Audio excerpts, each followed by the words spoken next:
From Fireman's West, 2 new guests here. First of all, we have Sandy Shalom, the league historian.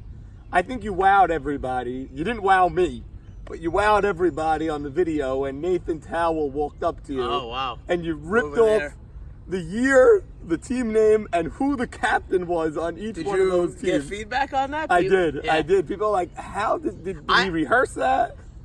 Lest anyone think I have no life, I just have a photographic memory, and I remember the league. I grew up watching my dad play from when I was 4 or 5 years old. I used to come to the field, and I just have a selective memory with certain things.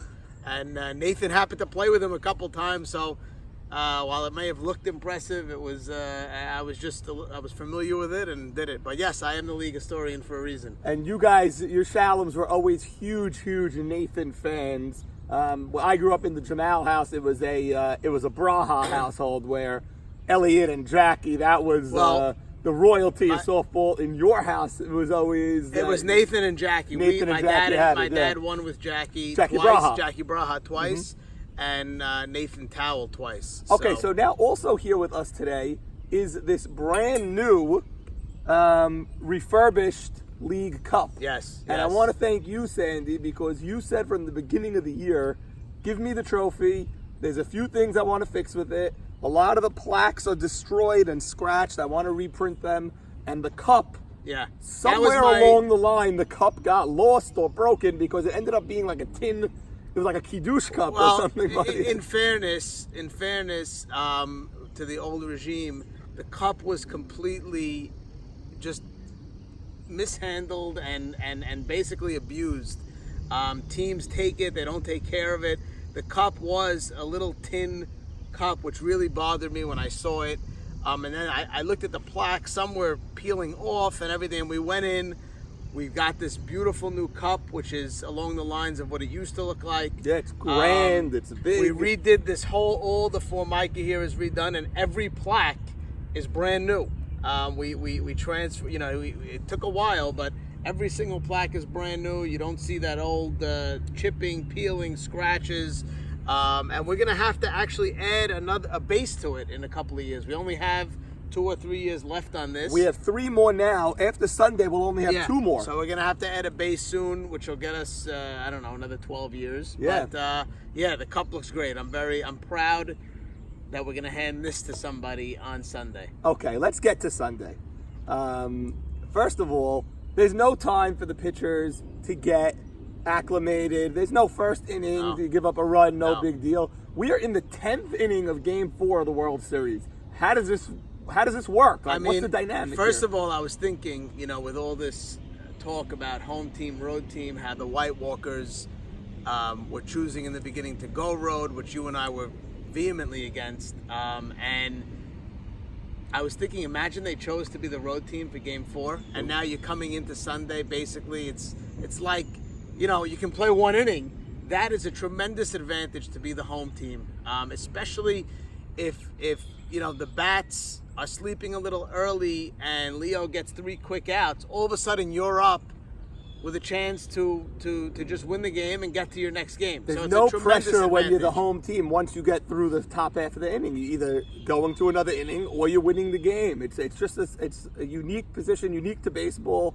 I was also thinking, Norman, this could be the first ever World Series game that is not completed on the same field it was started on. It could be, because I don't know if it's ever happened before, because we're not finishing this game on East. We're finishing on West. Right. Which is just crazy. We're playing a game over the span of 9 days on 2 different fields. It's amazing. Really, the postseason has been wacky. It's been unbelievable. There's been, I was talking to somebody who doesn't even come to the games, but he gets the scores and he's like, what's with the YMSL this year in every game going 10 or 11 innings? It's the craziest thing. And it is unbelievable. So, it's a very, very strange position to be in. Both teams in unfamiliar territory.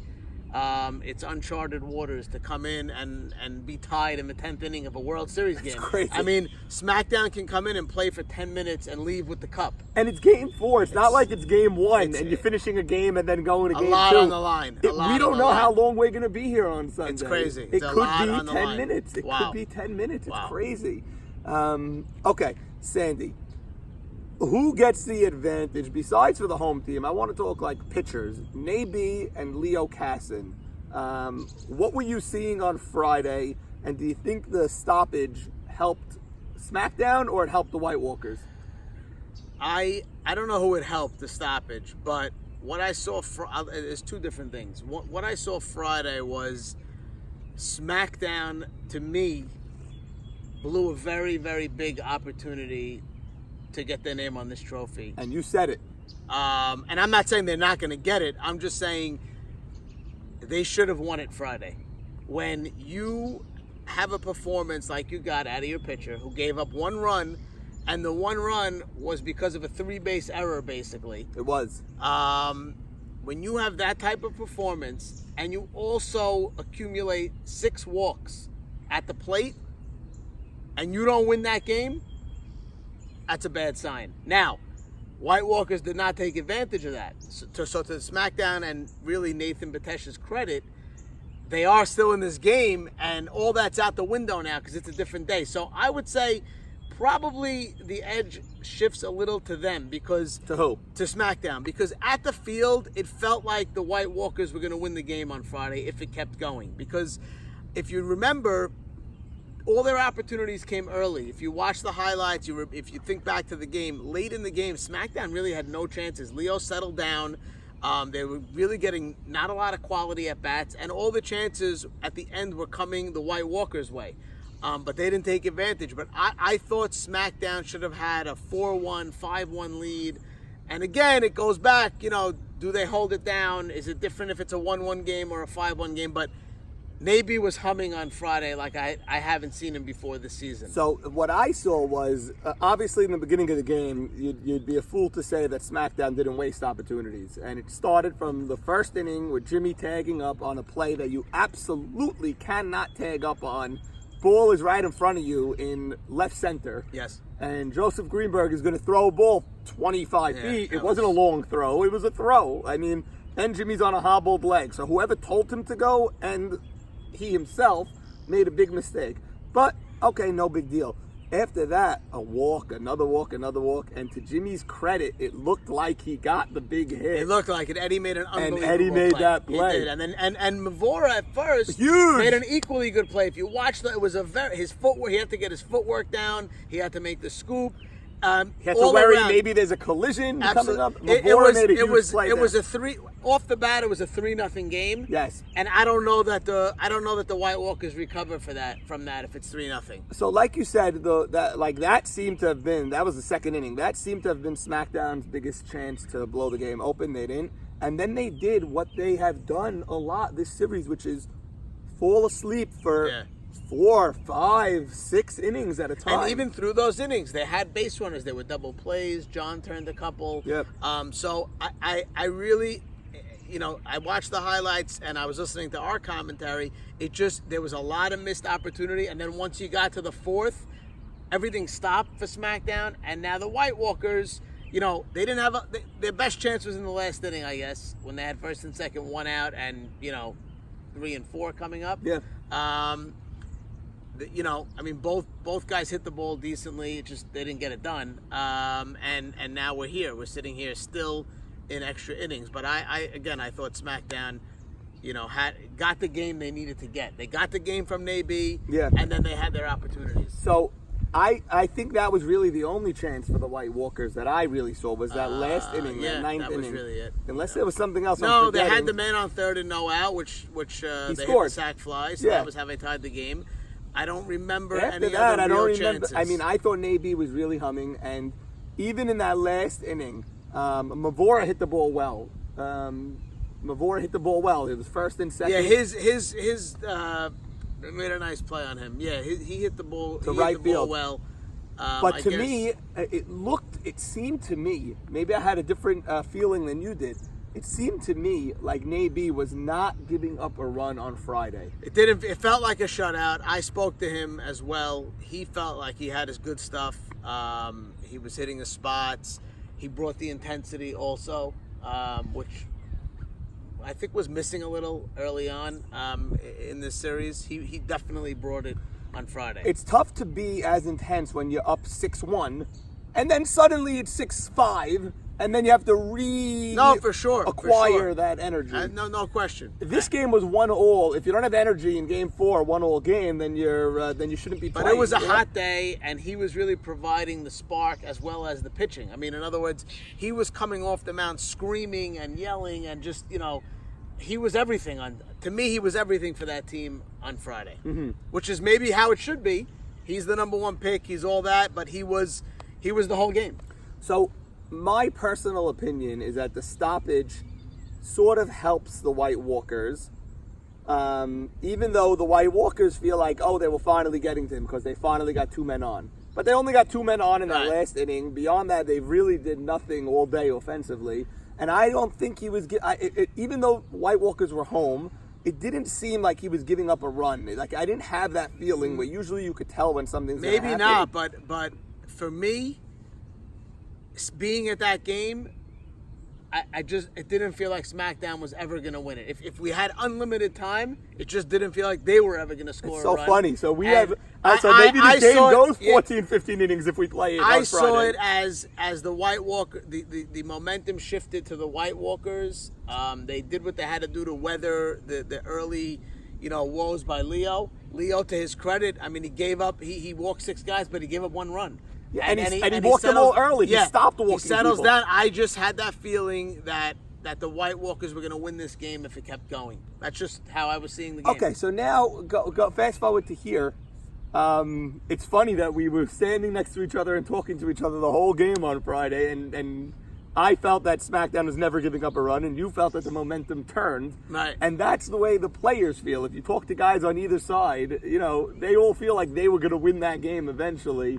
Okay, either way, now you have to show up Sunday morning, and it is the 10th inning. There's no time to get used to anything. There's no time to get acclimated. Anything, like you say, a little, if you're not completely 100% in your flow, an error can happen. Like you say, you can get some walks early on. I mean, anything can happen, and you don't know who's going to make that mistake or who's going to come through in that spot. It's such a, there's no margin for error, and the slightest thing can end the game. So it's really exciting. It's so odd. It is. But what can you do? I mean, it's... And like you said, this season was going to be remembered already because of the craziness of the games.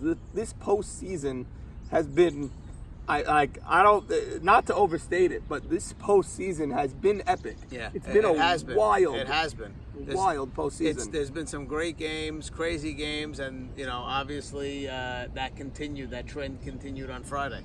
Okay, Leo Casson, most overlooked guy in the league. I think a lot gets lost on him. Absolutely, I think he's up. It's him against Naby, let's say, and Naby's going to get the attention 100% of the time, not 99%. I think Leo, that game 3 against the Maccabees, the eyes started to open a little bit more. But yeah, I mean, in general, it takes a lot. This league there's a lot of reputation that goes with the league. Yeah. You sometimes get picked on your reputation. Your reputation stays with you, and Leo has always been that guy that he's one of the guys that's taken a little later as far as a pitcher goes. And you group him with, you need to have a good lineup around him and everything, but he is pitching unbelievably. He's been doing it all year.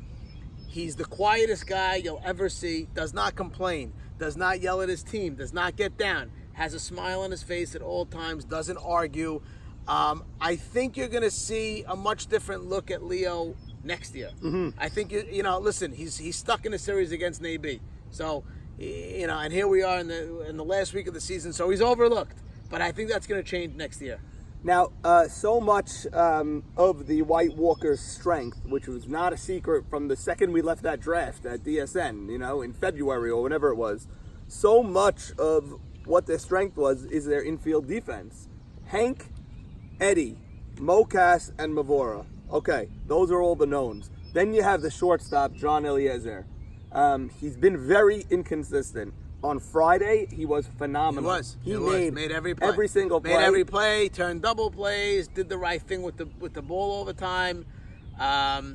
He was very good on Friday, absolutely. So now he, who was in a zone, like the pitchers, has to now bring that back to a different field, Fireman's West, where he hasn't been as good, and now it's the first inning again. You got to get the hops again. It's a different field. Maybe there's no rain. It's a little harder. I don't know. It's tough. It's tough on everyone. It really is. And like you said, the ball will find somebody, and somebody might make a mistake. Somebody might make a crazy play. It's just there's no margin for any type of mishaps or anything like that. Can you, as a league historian, compare this to anything you've seen in past years? Yes, I could compare it. I touched on it last week to the 1984 World Series. Okay, between Zip and the Dirty Dozen. Zip was Eddie Beta's team, who was throwing out the first pitch. Okay. Dirty Dozen was captained by my father. And Zip actually got out to a 2-0 lead in that series. Mm-hmm. The Dozens came back and won games 3 and 4. Really? Forced a game 5. Game 5 was started in very, very poor weather, let me say. It had rained all day Saturday. The fields were not great. They started the game. Your father was commissioner at the time? Or Eddie Beta Picciotto, I think at that time, was commissioner. Okay. My father and Eddie came along after to go with him, I think a little later on. But Picciotto, maybe Charlie Sacca. They started the game with the agreement that if it started raining, they'd stop it. Wow. Lead-off home run in the game for the Dirty Dozen. Victor Zilberman hit a lead-off home run. Wow. Game stayed 1-0 till the 4th. It started raining. They stopped the game and came back the following week and continued the game at 1-0 in the top of the 4th. Zip scored a run and then won on a walk-off error. So at least over there, they came back top of the 4th. They had some time. And it was already game 5. It was already game 5, so they know, all right, we're going to the field for an hour. Right. We have a 4th, 5th, 6th, and 7th inning to play. We're going for an hour. And they started at 5 o'clock, which I'll get to later. I love that, and I wanted that.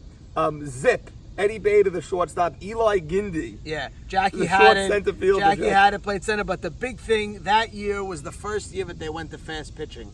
And Stevie Azer was their pitcher, and he was by far through the hardest in the league. They had a very, their lineup wasn't crazy, but Azer, they won this game 2-1. Right. Azer was very good that year, and he won. He was MVP, I believe, of that season. And so that year, with the first year of the fast pitching in '84, yes, '84 was the first year. That's where you see much fewer pitchers winning the War. Correct. Once you started, then you have Red.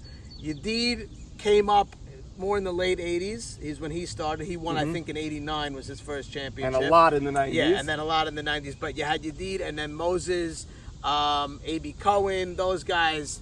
And Azer didn't play much after that. He came back in the league years later, but that was Azer. He was a young guy, and it was his first year, and he was great that year. Okay, there are rumors that Azer is thinking about coming back next year. I heard that. There's rumors about a few guys coming back. Now, Sandy, what did you want to say about the start time? Because we are starting 9:30 in the morning. Listen, I think it's a mistake. I Okay. really do. I've been outspoken about it with you. I guess the players have spoken. They want to keep their routine or whatever it is. But you know what? Every big situation, every big game, you go out of your routine. Super Bowl, the guys start at 6:30. They play every week at 1 o'clock. Great point. Even these World Series, NBA Finals, these games start later. I understand the game's about the players. But part of what you have here is these crowds that you're getting, the buzz that you're generating. Let's be honest. I'll be here at 9:30. I'll be here at 9:30 in the morning. You might give this cup to a team with 17 people in the stands. You might. And I think it's a big mistake. I think you come off the beach at 4:30, 5 o'clock, and you play. And these guys have to know they're in the big spot.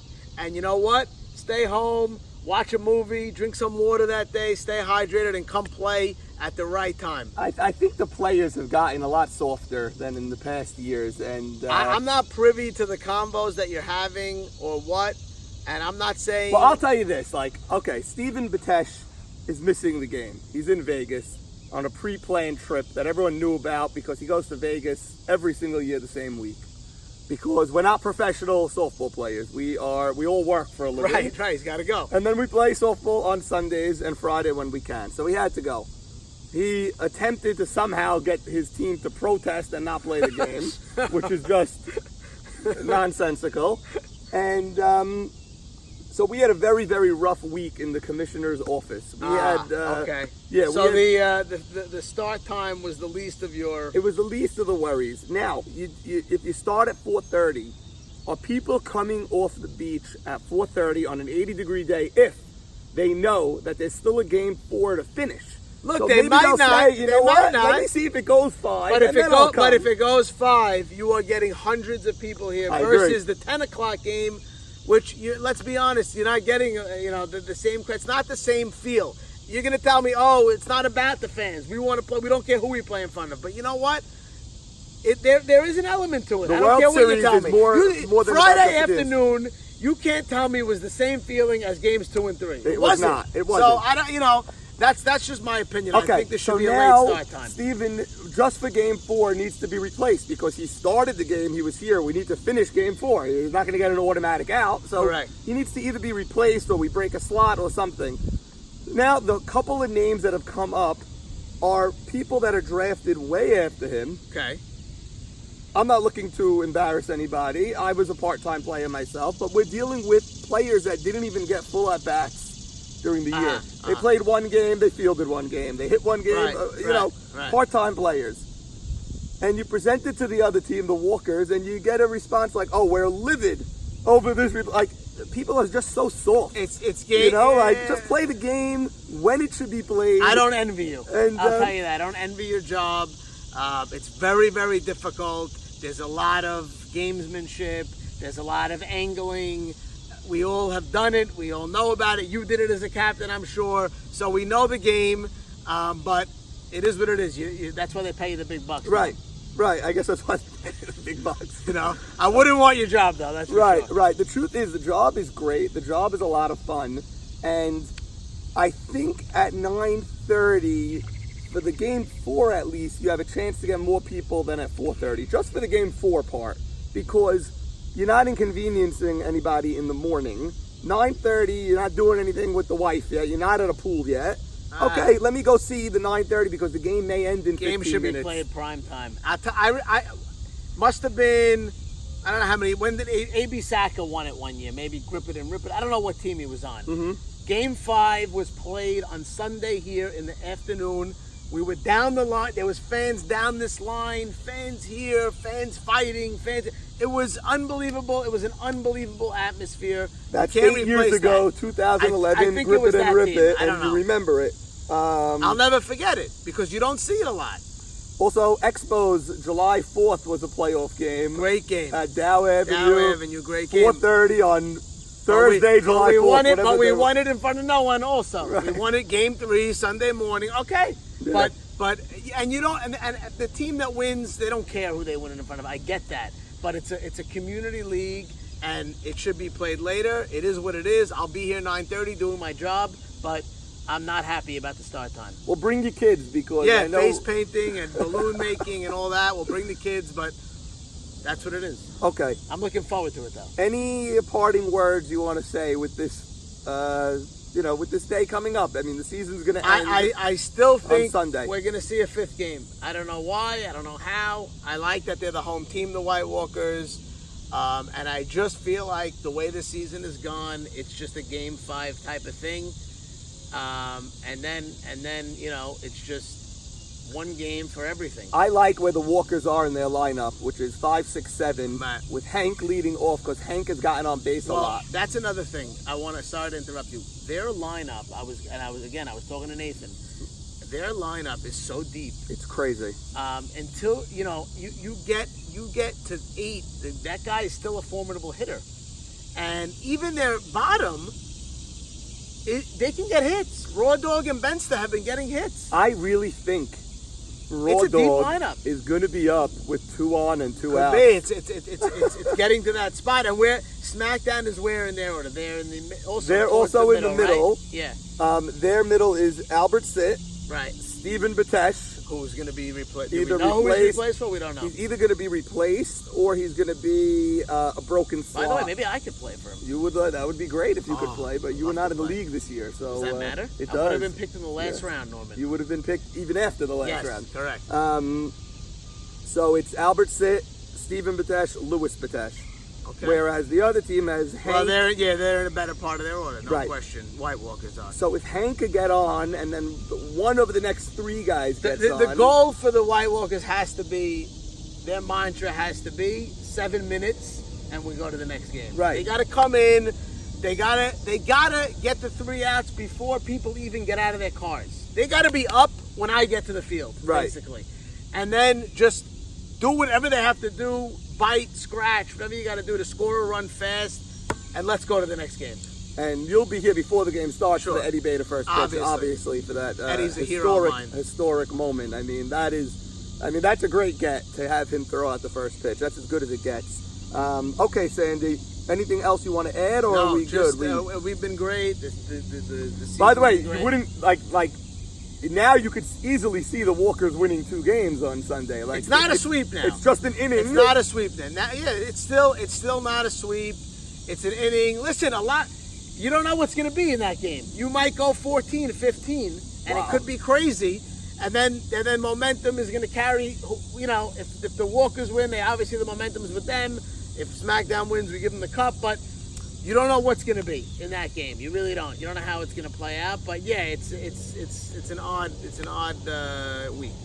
Well, I want to thank the Cup for being a great tenant these last few months, unbelievable. and I am interested to see who am I handing this cup to Handing on it to someone. Sunday. And we think you're handing it to someone this Sunday. Unless Game 4 goes 28 Right, innings right. and we still don't finish. Well, even if it doesn't matter. I We're think here we- at 9:30, so we may as well. We're not going to run into darkness. You don't have that issue, Yeah, right? yeah. That's true. Okay, well, Sandy, thank you so much for your unbelievable. I want you to go back and hit the books again on the history of this league, because you have been bringing it all season long, and just amazing job by our league historian, Thank you. our I play-by-play enjoy man. being here. I You always refurbished the trophy. Yeah. You've done a lot for this league, Okay. behind the scenes, and we really, I love really the league. appreciate I love it. the league, and I'll always be associated with it. And I'm very proud to be here. And I thank you. You've done an amazing job. Thank This you. season has been said many times. Yes. You Too brought many the league, times, yes. But it's true, and it's what we envisioned. And we thank you very much. Sandy Shalom, league historian. Thank you.